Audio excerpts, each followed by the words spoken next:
బేగంపేట్ గ్రామస్తులకు అండగా ఉంటానన్న మాజీ ఉప సర్పంచ్ మహేష్ గౌడ్.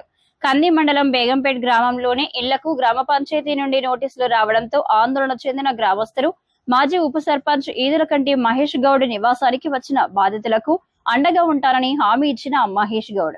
ఈ సందర్భంగా నోటీసులు ఇచ్చిన బాధితులు మాట్లాడుతూ, ఎన్నో ఏళ్లుగా ఇల్లు కట్టుకున్నా తమకు ఇప్పుడు గ్రామ పంచాయతీ నుండి అక్రమంగా నోటీసులు రావడం ఏంటని వాపోయారు. నోటీసులు పంపిన వారిపై జిల్లా కలెక్టర్, ప్రభుత్వ అధికారులు చొరవ తీసుకుని తమకు న్యాయం చేయాలని కోరారు. గ్రామ పంచాయతీ పాలక వర్గం ఒక వర్గం వారికి కావాలని అక్రమ నోటీసులు పంపారని వారు ఆగ్రహం వ్యక్తం చేసిన మహిళలు. అనంతరం మహేష్ గౌడ్ నోటీసులకు తనకు ఎలాంటి సంబంధం లేదని గ్రామస్తులతో కలిసి హనుమాన్ దేవాలయానికి వెళ్లిన మహేష్ గౌడ్ ను పోలీసులు అడ్డుకోవడంతో కొంతసేపు టెన్షన్ వాతావరణం నెలకొన్నది. నోటీసులు పంపలేదన్నా వారు కూడా హనుమాన్ దేవాలయం వెళ్లి నిజం నిరూపించుకోవాలని అన్నారు. నీకు తెలుసు, పక్కకు జరిగినంత మాత్రాన ఇట్లా అవాస్తవాలు మాట్లాడడం పద్ధతి కాదు. నాతో చెప్పించుకునేదంతా నువ్వు స్టేజ్ తీసుకురాకు, గుర్తుపెట్టుకో, ప్రజలకు నష్టం చేయకు, కూర్చోబెట్టు ఊరందరి నీ అంతా నువ్వు కూర్చొని నీ సంబంధించిన వాళ్ళని పిలుచుకొని గ్రామ సభలో కూర్చోబెట్టుకొని మాట్లాడే పద్ధతి కాదు. ఊర్లో లేరా పెద్ద మనుషులు ఉన్నారు కదా, చాలా మంది ఉన్నారు, నీకన్నా సీనియర్ మోస్టులు ఉన్నారు, ఏజ్లో పెద్దోళ్ళు కూడా ఉన్నారు. వాళ్ళందరినీ కూర్చోబెట్టి ఎవడు కొత్తగా ఇల్లు కట్టిండు, ఎవడు కబ్జాలు చేసి ఇల్లు కడుతురు, వాళ్ళ గురించి మాట్లాడు. సామాన్య ప్రజలను ఎందుకు నా భయానికి గురి చేస్తున్నావు? ఏమన్నా అంటే నేను గుడెక్తా, నేను ఫోటో పట్టుకుంటా, అవన్నీ నువ్వు పట్టుకుంటావా పట్టుకోవా అనేది మాకు కూడా తెలుసు. నీ వెనక తిరిగిన అనుభవం మాకు కూడా ఉన్నది. వెనక తిరిగినంత మాత్రాన పుల్లలు పెట్టి వాసన చూసుడు బంద్ చేయి. గ్రామానికి సేవ చేస్తా, నేను కంకణం కట్టుకున్నావు కదా, సేవ చేయి. నీ తోసింది నీకు చేయి, కబ్జాలు బంద్ చేయి, సేవ చేయి, నీకు నచ్చినంత సేవ చేయి. ఎవడొద్దు అంటున్నాడు? నువ్వు సేవ చేస్తే ఎవడని అడ్డుకుంటే నలుగురిని నిలిచి కూర్చోబెట్టి ఖండించు, అట్లా చేయాలే. కానీ నీ అంతలో నువ్వు నీకు సంబంధించిన వాళ్ళని పిలుచుకొని నేను ఇయ్యలేను కాంప్లైంట్, నేను చెయ్యలేను, నేను ఏ గుడి అంటే ఆ గుడి ఎక్కుతా అంటే, నాకు 2 ఇండ్లు ఉన్నాయి, ఒక ఇంటికి నోటీసు పంపించి అమ్మ మేడం ఇంకో ఇల్లు ఆయనకున్నది, దానికి కూడా నోటీసు పంపించాలి అనడం నువ్వు చెప్పి ఇప్పుడు ప్రజలకు ఏం చెప్తున్నావు అంటే, నేను చెప్పలేను, నేను రాయలేను, మహేష్ ఇచ్చిండు, రఘు ఇచ్చిండు అని ఎందుకు చేస్తున్నావు? నీ కాంప్లైంట్, అవతలున్న క్యాండిడేట్ కాంప్లైంట్లు, ఆ ఇద్దరు వల్ల ఊరందరికి ఎందుకు రుద్దుతున్నారు? కూర్చోండి, గ్రామ సభ పెట్టు. అయ్యా ఎట్లా కడుతున్నావాను? నేను 30 గజాలు, నేను 300 గజాలు చేసిన, నువ్వు సరే 80 గజాలు కట్టుకుంటున్నావు కదా, దానికి ఏదైనా పరిష్కారం మేము మాట్లాడదామని ఇట్లా ఒక కొలికి తీసుకొచ్చి ఒక దగ్గర కూర్చుని పెట్టి చెయ్యి. అట్లా కాకుండా ఒక్కని గురించి ఊరందరిని ఎందుకు ఇబ్బంది పెడుతున్నావు? బంద్ చేయి. అందరు నేను ప్రజలు ఎన్నుకున్నారు కదా, ప్రజలకు సేవ చేయి. అపోజిషన్లో ఉన్నోళ్ళ గురించి ఎందుకు ఎంబడబడుతున్నావు? నీ ఎన్నుకున్న వాళ్ళకు కొంతమందికి నోటీస్, ఇప్పుడు కాంగ్రెస్ నుంచి ఒక 13-14 మందికి ఇచ్చినావు, టీఆర్ఎస్ వాళ్ళకు 50-60 మందికి ఇచ్చినావు. అంటే మహేష్ను బదలాం చేద్దామని ఒక 13 మందికి ఇచ్చి, నీ బీఆర్ఎస్ క్యాండిడేట్లకు ఒక 80-60-70 మందికి ఇచ్చి, అలా నీ అనుకున్న వాళ్ళకు కొంతమందికి ఇయ్యలేవు.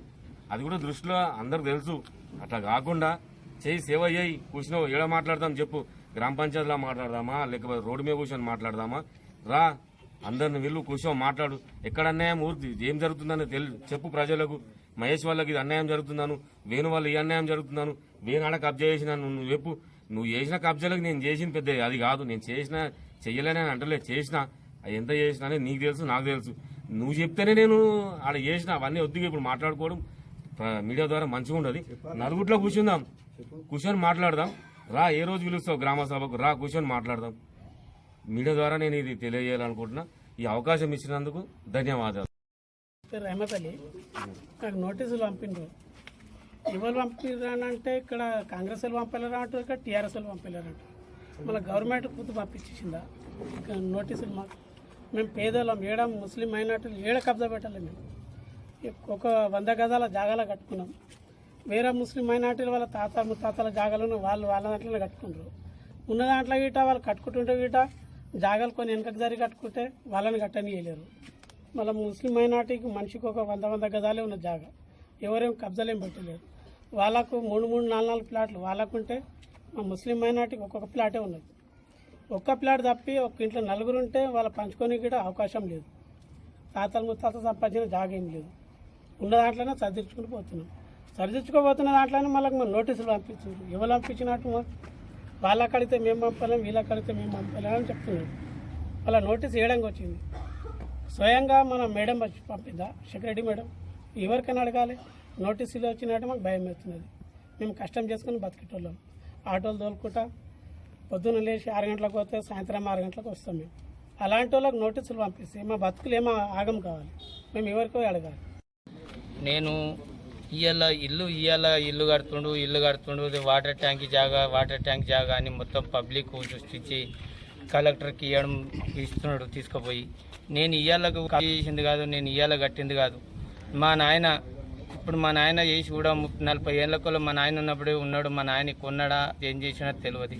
నేను కొన్ని రోజులు మా నాయన కొనుక్కున్నాడు, మా నాయన కబ్జా, మా నాయన ఉన్నాడు, మా నాయన బర్రెలు కట్టేసిండు, గోధులు కట్టేసిండు, గడ్డాములు పెట్టిండు. నేను మా నాయన చనిపోయినాక కూడా నేను అదే లెక్కల ఎడ్లు బర్రెలు కట్టేసిన. నేను కట్టేసి అప్పుడు నాకు పెంటేసిన. నాకు అప్పుడు కనీసము 2004లో నాకు కళ్యాణి బాబు నాకు పర్మిషన్ ఇచ్చారు కట్టుకోమని. నాకు అప్పుడు నాకు పరిస్థితి బాగలేక నేను కట్టక సప్రవుకున్నా. సరే ఇప్పుడు మెల్లమెల్ల కట్టుకుందామని చెప్పి నేను ఇప్పుడు స్టార్ట్ చేసినాక వద్దు, ఇది గ్రామ కంటే ఇది వాటర్ ట్యాంక్ జాగా అని అన్నాడు. నాకు వాటర్ ట్యాంక్ జాగా అయితే ఒక ఇల్లు లేదు ఆ టైంలో, ఒక వాటర్ ట్యాంక్ లేదు, ఒకటి బత్తినల్లో ఇల్లు ఒకటే ఉన్నది ఇక్కడ. సరే అని నేను మెల్లమెల్ల నాకు తెలియకుండా అట్లా చేసి నేను రిజిస్ట్రేషన్ చేయించుకున్నా. రిజిస్ట్రేషన్ చేయకుండా కూడా ఎంబడదలిగాడు, పన్నులు కట్టకుండా ఎంబడదలిగాడు. అట్లా తలుగుతూ కూడా మెల్లమెల్ల చేసుకొని పర్మిషన్ తీసుకొని రిజిస్ట్రేషన్ చేయించుకొని పిల్లల గుంతలు తోడిన. ఆ రోజు ఆఫ్ చేసాడు. మళ్ళీ పోయి మళ్ళీ కొద్ది రోజులకు మళ్ళీ పిల్లలు లేపిన, మళ్ళీ ఆపాడు. ఆపిన తర్వాత ఏం చేసాడు, ఈయన పని స్టార్ట్ చేసి ఆగుతలేదని చెప్పి చక్కగా కోర్టుకు పోయి నువ్వు కట్టొద్దని స్టే తీసుకొస్తే కూడా నేను కొన్ని రోజులు ఆగిన. సరే మనకి స్టే తీసుకొచ్చినాక ముట్టొద్దని చెప్పారు, ముట్టలేము. నేను కూడా పోయిన కోర్టుకు. 2.5 సంవత్సరాలు ఆగిన తర్వాత మనకు కోర్టు నుంచి పర్మిషన్ వచ్చింది, మనం స్టార్ట్ చేస్తున్నాం. ఇట్లా మన ఎంబడి తలిగిండు. మళ్ళీ ఇప్పుడు ఊరోళ్ళకి ఏం చేసాడు, నా ఒక్కంది కాక నీకు ఎక్కడ మెసలు లేక ఊరోళ్ళకి అందరికీ నువ్వు నోటీసులు ఇచ్చడం ఏంది? ఇవాళ నా మీద నువ్వు తలిగినావు, నువ్వు నా ఎంబడి తలిగినప్పుడు నువ్వు కోర్టుకు పోయి చూడాలి. నువ్వు కోర్టుకు తెచ్చినా నాపాలి. ఏదైనా ఉంటే రూల్స్ అయ్యా నువ్వు కట్టవుతాడు ఆపని చెప్పి కోర్టుకెళ్ళి తీసుకొచ్చి ఆపాలి. కానీ ఈ 90 మందికి నువ్వు నా ఒక్కని వల్ల నువ్వు అందరికీ నోటీసులు ఇచ్చి మహేష్ గౌడ్ ఇచ్చిండు, రఘుగౌడ్ ఇచ్చిండు అంట అని చెప్పడం ఎంత కరెక్ట్ ఇది? ఎంత దాకా చేస్తావు నువ్వు? ఒక నీకు ఊరందరూ కలిసి నీకు తీర్పిచ్చిరా అంటున్నావు. తీర్పిస్తే తీర్పు తగ్గట్టుకు నువ్వు పని చేసి చూపి. ప్రతి ఒక్కరిని చిన్నోళ్ళు పెద్దోళ్ళు వాళ్ళ పొద్దున్న లేస్తాడు చిన్న కూలి నాలు చేసుకుంటే వాళ్ళను వాళ్ళు 50-20 ఏళ్ళ నాడు ఇళ్ళు కట్టుకుంటే వాళ్ళ కంప్లైంట్ ఇవ్వడం ఏది, నోటీసులు ఇవ్వడం ఏంది వాళ్ళకు? వాళ్ళు ఇప్పుడు భయంకరంలో పడ్డారు. వాళ్ళు వీళ్ళు ఇచ్చిరా వాళ్ళు ఇచ్చిరా అని అంటే మరి ఎవరు ఇచ్చిరా అనేది రూల్ ఇవ్వాలి కదా. నువ్వు మహేష్ గౌడ్ ఇచ్చిండు, రఘుగౌడ్ ఇచ్చిండు అంటే అంటున్నావు కదా, మరి అది చూపిస్తే ప్రజలు కూడా నమ్ముతారు నిన్ను. అయితే మా అమ్మకు 20 సంవత్సరాల కింద మా నాయనకు భూమి ఇచ్చినాడు. ఇక్కడ ఎవరు అంటే లక్ష్మణ్ గౌడ్ చిద్రూప మాజీ సర్పంచ్ ఆయన ఇచ్చినాడు. 2009లో రిజిస్ట్రేషన్ చేయించినాడు. కళ్యాణి బాబు ఉన్నారు. ఇప్పుడు నోటీసులు పంపించినాను మాకు. అఖిల్, ఖలీల్, హంజద్ అలీ. మా నాయన పేరు మీద ఓపెన్ ప్లాట్ ఉంది, 120 గజాలు ఉంది. దాని మీద హౌస్ నెంబర్ లేదు, ఏం లేదు. మా అన్నకు కానీ మా అన్న వాళ్ళకు హౌస్ నెంబర్ కూడా లేదు. దాని మీద నోటీస్ పంపించినాం. గత 45 సంవత్సరాల నుంచి లింగమయ్య గౌడ్ కొనుక్కొని జాగా ఆల్రెడీ అమ్డూరోళ్ళు, ఆయన పేరు కొద్దిగా ఐడియా లేదు, అమ్డూరు నారాయణ రెడ్డి, లింగమయ్య గౌడ్ అంటే మా డాడీ, ఆయనకు అమ్మిండు. గతంలో 40,000కు అమ్ముకోండు. ఆయన అమ్ముకొని పోతే లింగమయ్య గౌడ్ కొన్నాడు. అదే దాంట్లో ఆల్రెడీ గుడిసె ఆ గుడిసె పోయి మేము మా డాడీ పెంకటీలు కట్టిండు. పెంకటీలు తీసేసి ఇప్పుడు మేము బిల్డింగ్ కట్టినాం. గత 50-60 సంవత్సరాల నుంచి అలానే ఉన్నాం మేము. ఈరోజు వచ్చి నువ్వు నోటీస్ ఇచ్చినావు కదా, నేను ఒకటి నీకు చెప్తున్నా. ఏంటంటే మాకు మా డాడీ మా అన్నదమ్ముళ్ళు 3, మా డాడీలో ఒక 3 అన్నదమ్ముళ్ళు, మా డాడీలో ఒక చెల్లెలు ఉంది. మా ఆడవిళ్ళకు లేని జాగలీడా మీ ఆడవిళ్ళకి ఎడికెళ్ళి వచ్చినాయి? మా ఆడవిళ్ళకు లేని జాగా మీ ఆడవిళ్ళకి ఎడికెళ్ళి వచ్చింది? నీకు పుట్టిన బిడ్డలకు జాగాలు ఉంటాయి. అది కొని కడుతున్న జాగా అది అమ్ముకొచ్చింది కూడా మధ్యలో ఆయన ఉన్నాడు, ఆయన కడుతున్న గుండం కూడా అది అయితే వాళ్ళే మళ్ళీ కొనిపించారు వాళ్ళు అనిపించారు వాళ్ళే అనిపించారు. మేము ఇల్లు స్టార్ట్ చేసిన కూడా మాకు ఫస్ట్ పెడతారు ఇల్లు వచ్చింది, కొద్దిగా మా పరిస్థితి బాగాలేక మేము కొంచెం లేట్గా స్టార్ట్ చేసినాం. స్టార్ట్ చేయడం వల్ల ఏమైందంటే కొంచెం లేట్గా స్టార్ట్ చేసినాం. అప్పుడే సిగరెట్ మేడం కూడా వచ్చింది, పోస్ట్ అప్ కూడా ఫోటో తీసుకుంది, అన్నీ అయిపోయినాయి. ఎప్పుడైతే సర్పంచ్ ఎలక్షన్లు గెలిచినామో గెలిచిన తర్వాత మేము బేస్మెంట్ లేపేసరికి మా మీద మేము ఆపోజిట్ ఉన్నామన్న కక్ష మా పైన బట్టి ఆ ఇల్లుకు బిల్లు రాకుండా చేస్తున్నాం, మా ఎంబడి పడి చేస్తున్నాం. మాకు అమ్మిపించిన జాగాలో ఇప్పుడు మేము కొన్నంత జాగా కూడా లేదు, మాకు ఆ ఉన్న జాగాలనే సరిపెట్టుకొని మేము కడుతున్నాము.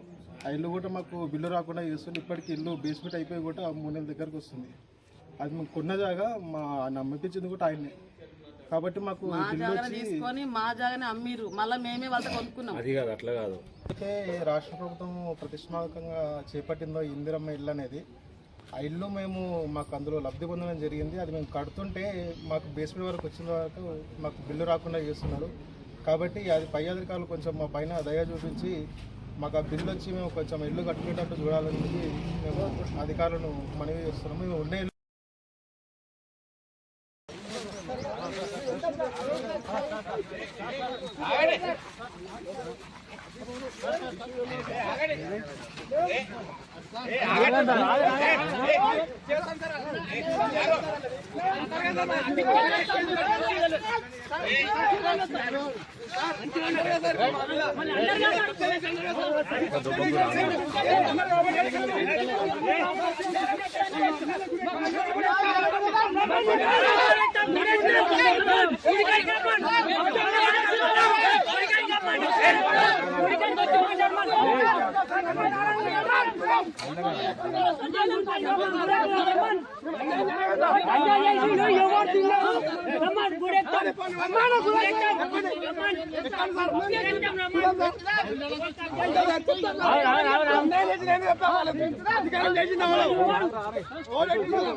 గరీబ్ వాళ్ళ ఉంటే ఇల్లు కట్టుకోవాలని చెప్పేసి వాళ్ళకి అంతా గైడ్లైన్స్ ఆ రాష్ట్ర ప్రభుత్వం సూచనలు సలహాలు పక్కకు పెట్టి దానివల్ల ఇల్లు బేస్మెంట్ లేపేదాకా ఏఈ వస్తాడు, సెక్రటరీ వస్తాడు, ఫోటో క్యాప్చర్ చేస్తారు.